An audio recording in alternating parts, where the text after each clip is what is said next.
Today we are going to be looking at classifying triangles.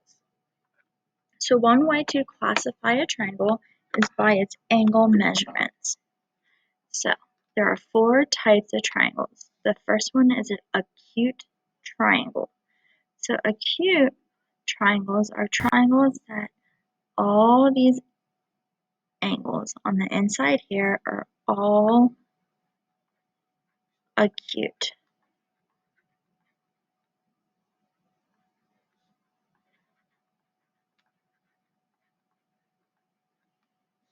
Equal angular triangles equal for equal. All 3 angles are going to be the same, which ends up to be 60 degrees.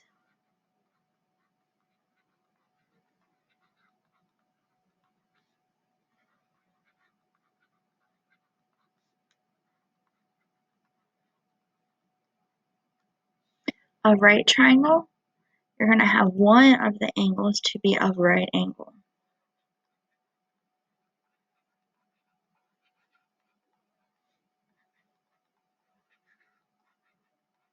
which is 90 degrees. And then the last one, obtuse. So you're going to have one angle that is going to be larger than 90 degrees. So you're going to have one obtuse angle.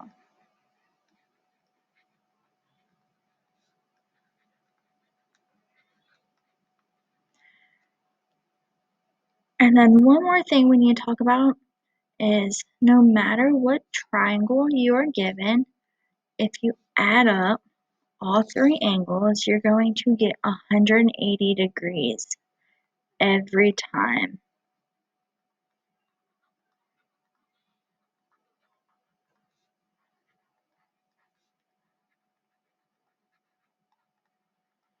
Okay, let's look at some examples for classifying.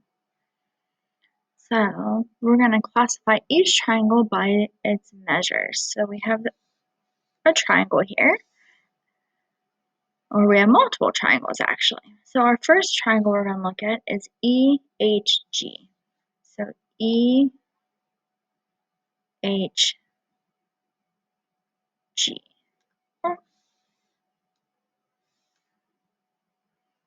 EHG. So the full triangle.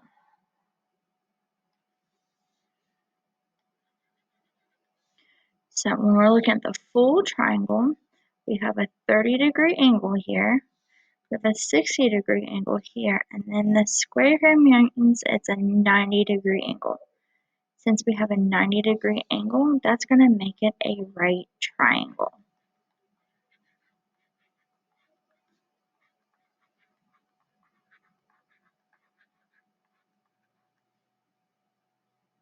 Now let's look at the next one. Let's look at EFH. So EFH.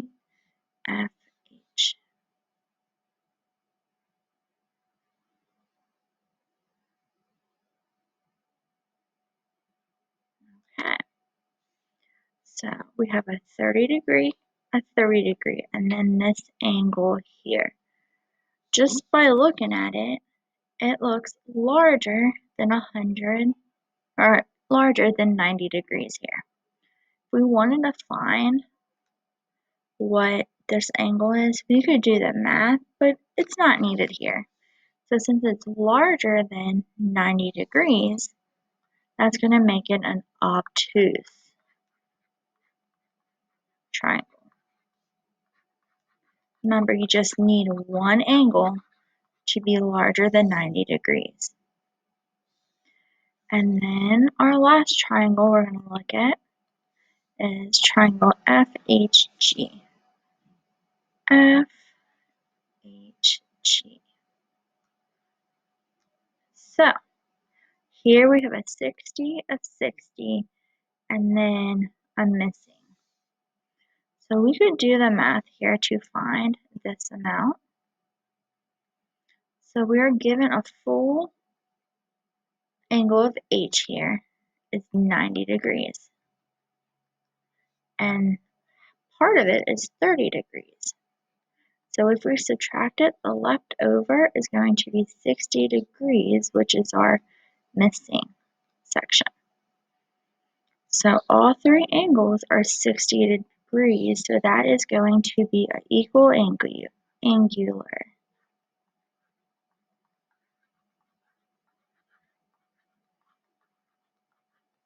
triangle. It is also an acute because its all angles are less than 90 degrees. So that was the first triangle classification. Now we can also classify them by their side lengths. So there's going to be three different kinds of triangles. One is an equilateral triangle. So the tick marks here show that all three sides are equal.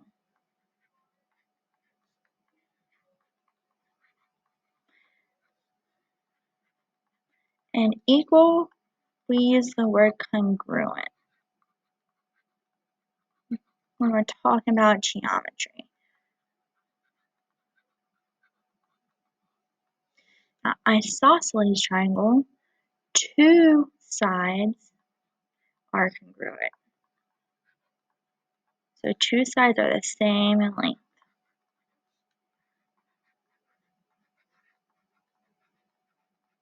And the last one here is going to be all three sides have different lengths. So there's no congruent sides.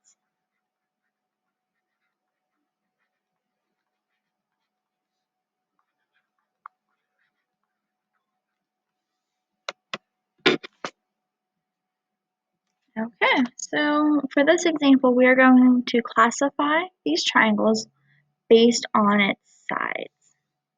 So the first triangle we are going to look at is triangle ABC. This triangle right here. So we are given this length here is 15. This length here is 15, but it also has the marking here. So this side is going to be also 15 because they are congruent. We have three sides that are the same measurement, so same length, so it's an equilateral.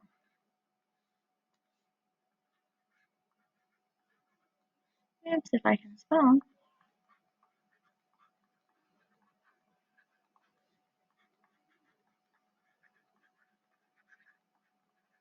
The next one, we have ABD.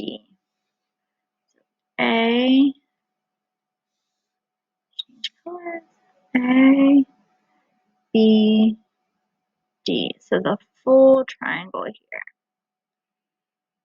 So we have a side length of 15, a side length of 18, and then we have a 15 and a 5. So if we were to add that full length together, we get 20. So 15, 18, 20. All three are different lengths, so that makes it a scaling triangle.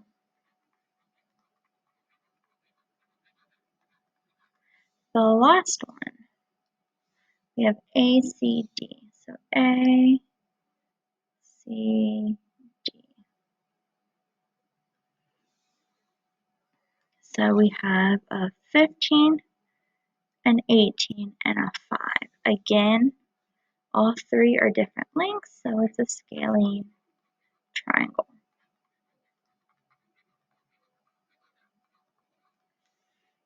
Sometimes you're not going to be given side lengths, you're going to be given little expressions.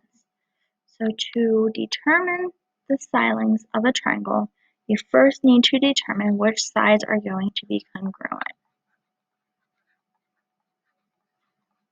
So which ones are the same length. Then you're going to put those two sides equal to each other and solve for the variable. So solve for x. And then substitute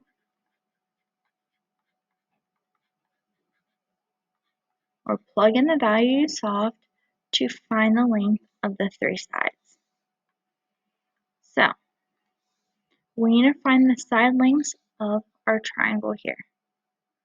We have a tick mark and a tick mark. So that means both sides here are congruent. They are the same. So we're going to put both of these expressions equal to each other. So we have 4x minus 1.3. That equals our x plus 3.2. Solve for x. So we're going to subtract x from both sides. We're combining our like terms. 4 minus 1 gives us our 3x. Write out everything else as is. Add 1.3 to both sides. We get 3x equaling 3.2 plus 1.3 is 4.5. Divide 3 from both sides. X gives us 1.5. So to find all the side lengths, we're going to substitute in 1.5 in for our x.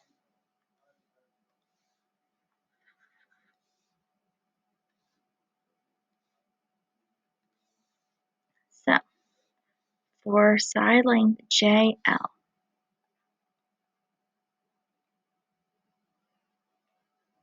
we're going to have 5 times 1.5 minus 0.2. And we can plug that into our calculator. And when we do that, we get 7.3 as our side length. Now let's find LK. We have 1.5 plus 3.2. And we get 4.7. And lastly, JK.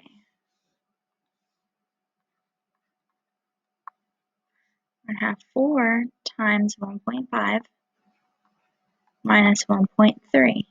Type that into your calculator, and you get 4.7 again, which would be the same since they are the same measurements.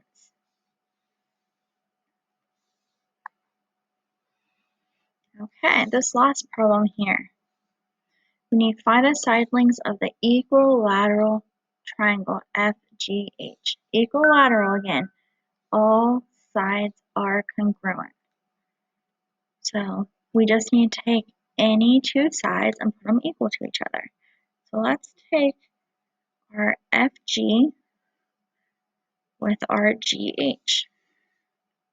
So 3y minus 4 equals 2y plus 3.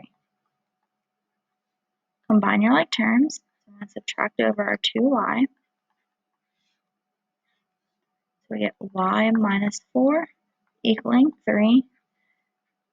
Add your loose number to the other side. So add 4. So y equals 7. So all we are going to do is substitute it in. So if we substitute it into f for FG, 3 times 7 minus 4. When you multiply that, you get 17. And all sides are congruent, so all sides here are going to be length of 17. So that is your lesson today. Please reach out if you have any questions.